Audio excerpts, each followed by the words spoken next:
Ano Hindi ko na masasabi siya mo? best friend. Anong masasabi mo kay Susie, best friend mo? Best. Di ba, lagi kayo nag-aaway ng best friend mo? Maldita siya. Ayun lang? Ayoko na din sa kanya. Hindi niyo ba ibabalik ang dati yung pinagsamahan ni Susie? Pwede naman kung nag-sorry lang siya. So, anong gusto mo sabihin natin sa kanya pag pumunta siya dito? Wala, hindi ko na siya kaagad papansinin. Bakit?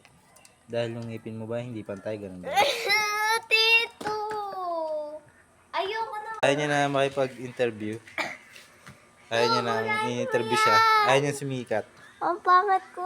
Ba't ko sinabi yun? Ayaw niyang ini-interview siya, kaya... Bugahin mo yan. Okay, miss ko po.